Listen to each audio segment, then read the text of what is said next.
کہ گورنمنٹ کا جو اس زمانے میں دو بہت بڑے ہمارے یہاں ہمارے ملک میں موومنٹس ہوئے، ایک تو یہ سی اے کے خلاف اور دوسرا کسان آندولن، مگر آپ دیکھیے کہ سرکار کا ان دونوں آندولنوں کے خلاف بالکل الگ اپروچ تھا. ایک طرف جو سی اے کے خلاف پروٹیسٹ تھا وہاں بالکل کوئی بات چیت نہیں کی گئی، مگر جو فارمرز پروٹیسٹ تھے ان سے گورنمنٹ نے بات چیت کی. 9 راؤنڈز نیگوسیشنز کے ہوئے اور آخر میں گورنمنٹ نے ان 3 قانونوں کو واپس لیا، نے اس کی طرف رویہ اختیار کیا. سی اے کو پوری طور پہ استعمال کیا گیا تقسیمی سیاست اور کو بڑھاوا دینے کے لیے، اور اس کی وجہ سے میجورٹیرنزم یا جس کو اردو میں کہیں گے اکثریت کا راستہ کھل گیا.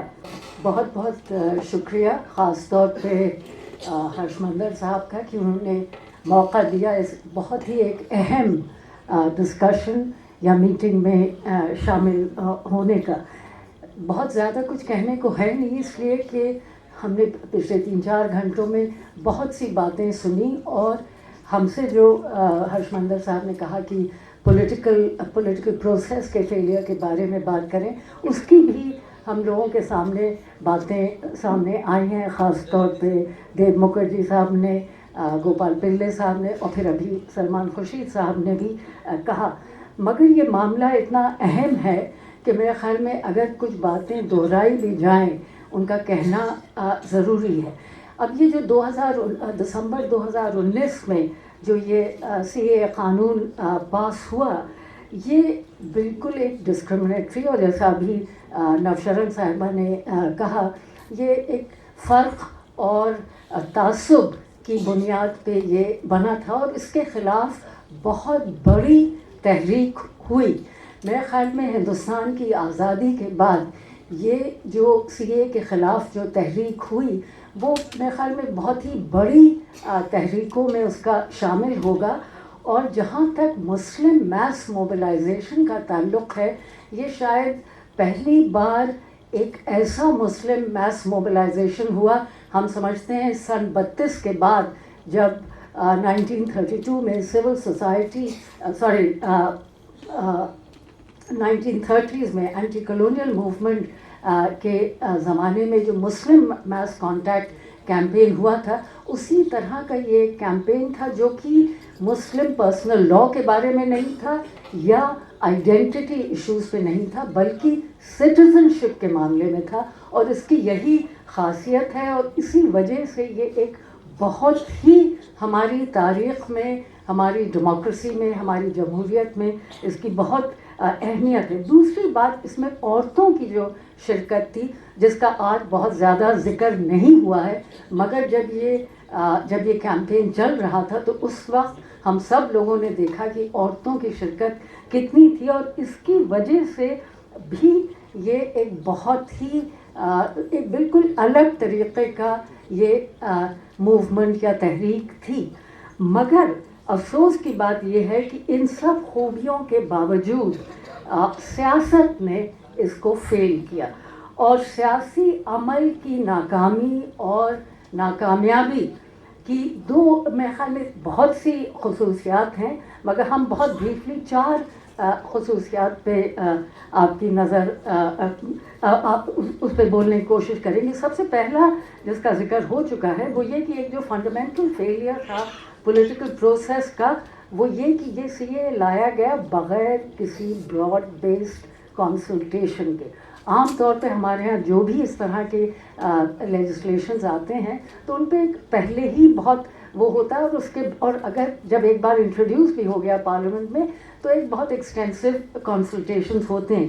اس میں کوئی براڈ بیس کنسلٹیشن نہیں ہوا، اور یہ اس لیے یہ بات امپورٹنٹ ہے کہ اس کے خلاف لوگوں نے آواز اٹھائی.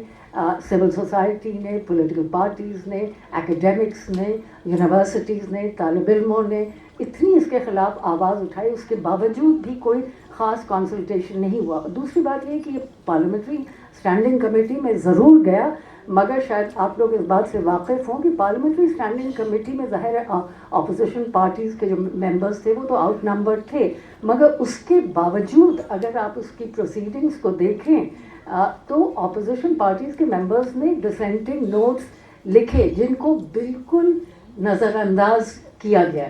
تو یہ ایک پورا جو نان کنسلٹیو پروسیس تھا وہ پارلیمنٹری اسٹینڈنگ کمیٹی کے ڈسکشنز کے دوران بھی رہا.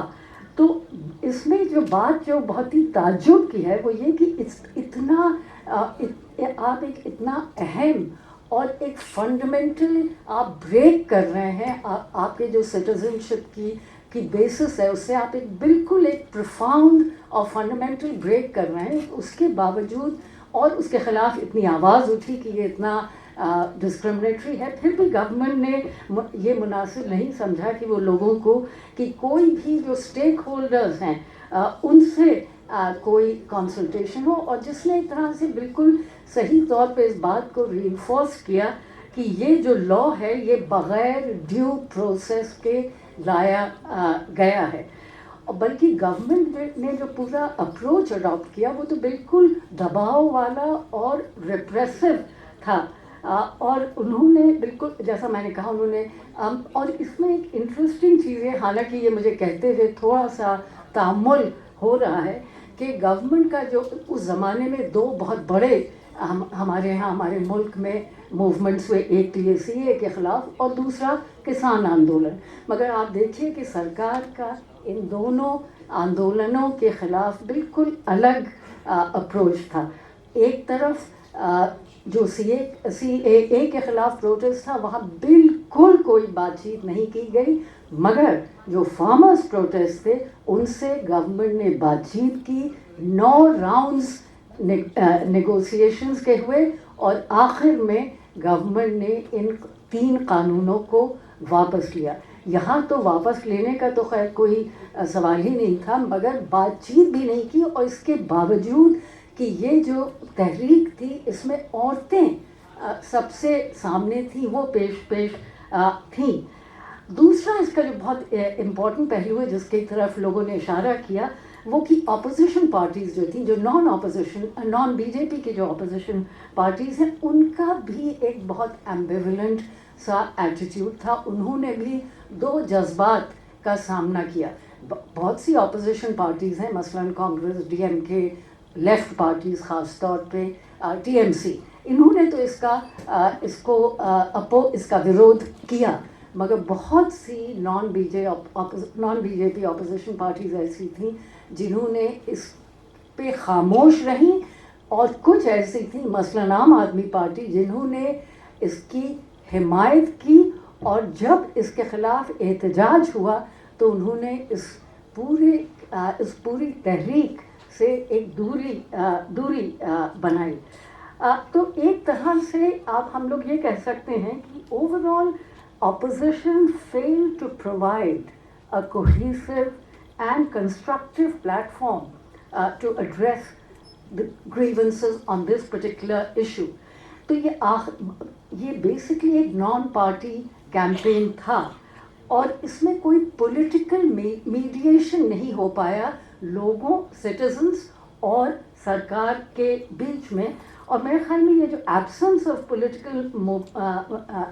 آف پولیٹیکل میڈیشن تھا اس کی وجہ سے یہ جو پوری تحریک تھی یہ لیڈرلیس رہی، انسٹرکچرڈ رہی.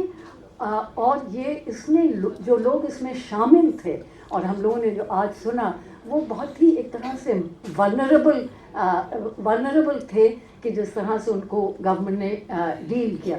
تیسرا پہلو یہ ہے کہ اس پورے تحریک میں اور جس طرح سے سرکار نے اس کی طرف رویہ اختیار کیا، سی اے کو پوری طور پہ استعمال کیا گیا تقسیمی سیاست اور کو بڑھاوا دینے کے لیے. اور اس کی وجہ سے میجورٹیرنزم یا جس کو اردو میں کہیں گے اکثریت کا راستہ کھل گیا. اور پولرائزیشن اور قطبی سازی کی جو پوری پولیٹکس ہے وہ ملک میں بڑھی اور اس سے بہت اس سے بہت نقصان ہوا. اور جیسا کہ جو پہلے لوگ جو بول رہے تھے انہوں نے بہت ہی افیکٹولی اس بات کو بتایا کہ جو ہیٹ اسپیچز ہیں ان کے خلاف تو کوئی بھی ایکشن لیا ہی نہیں گیا, اور اسی نے ایک طرح سے پوری زمین تیار کی جو وائلنس. اور میرے خیال میں بالکل آپ ایک صاحب نے بالکل صحیح کہا کہ اس کو ندیم خان صاحب نے شاید کہ اس کو دنگا نہیں کہنا چاہیے, اسی لیے ہم رائٹ کا لفظ بھی نہیں استعمال کر رہے ہیں. ہم یہی کہیں گے کہ ایک وائلنس جو ہوا, اور لوگ جب لوگ یہ کہہ سکتے ہیں کہ شوٹ دی ٹریٹرز اور ان کے خلاف کوئی ایکشن نہ لیا جائے, تو یہ تو پھر ایک طرح سے آپ زمین تیار ہی کر رہے ہیں وائلنس کے لیے.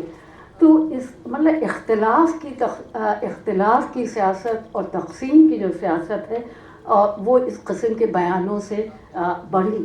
چوتھی اور آخری بات یہ ہے جس پہ میرے خیال میں مجھے کچھ کہنے کی خاص ضرورت نہیں ہے کیونکہ ہم لوگوں نے بہت ہی اچھی طرح سے اس کے بارے میں سنا, وہ یہ کہ جو گورنمنٹ کی پوری ہینڈلنگ تھی اس وائلنس ہوا فروری 2020 میں, اس سے جو چارجز سامنے آئے ہیں وہ بالکل مناسب لگتے ہیں کہ اس میں ایک طرح سے پولیس کی کمپلیسٹی تھی.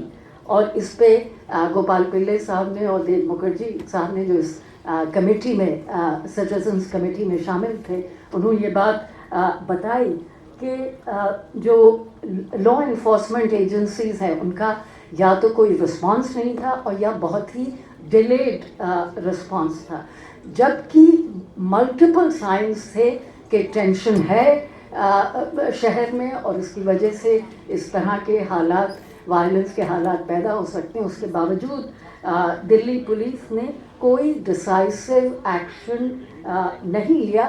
مطلب in short ministry of home affairs جس کے پاس سارے پاورز تھے انہوں نے کوئی مضبوط قدم نہیں اٹھائے کمیونل وائلنس کو روکنے کے لیے. اور یہی شاید وجہ ہے, پولیس کمپلسٹی ہی کی وجہ سے شاید ابھی تک کوئی بھی پراپر انویسٹیگیشن نہیں ہوا ہے, مگر جو بے قصور لوگ ہیں وہ ابھی بھی جیل میں ہیں. اور میرے خیال میں آخر میں ہم اپنی بات کو یہ کہہ کے ختم کریں گے کہ جسٹس کی کامیابی اسی وقت ہوگی جب ایک پراپر انویسٹیگیشن ہو. جو لوگ ابھی بھی 4-5 سال سے جیل میں ہیں ان کو رہا کیا جائے, یا کم سے کم بیل تو دی جائے, یا کم سے کم ہیئرنگ تو ہو, اور یا چارج شیٹ تو ہو جس کی بیسس پہ آپ کچھ ان کے خلاف اگر آپ کو قدم اٹھانے ہیں تو آپ اٹھائیں گے. اور جیسا ہم نے ابھی اس سے پہلے والے سیشن میں سنا کہ کمپنسیشن دیا گیا ہے مگر نہایت انیڈیکویٹ کمپنسیشن دیا گیا ہے, تو ایک پراپر کمپنسیشن بھی دینا چاہیے. Finally I think what does the failure of the political process mean for our democracy? I think the state's response to the protest and its aftermath was marked by repression rather than reconciliation. Instead of addressing the legitimate concerns through dialogue, the government used legal and police machinery to suppress dissent. The lack of an inclusive, consultative dialogue, the use of divisive rhetoric, and the failure to prevent and control violence underscored a broader crisis of democratic governance, indeed a broader crisis of our democracy, signaling a shift towards authoritarian governance. بہت بہت شکریہ.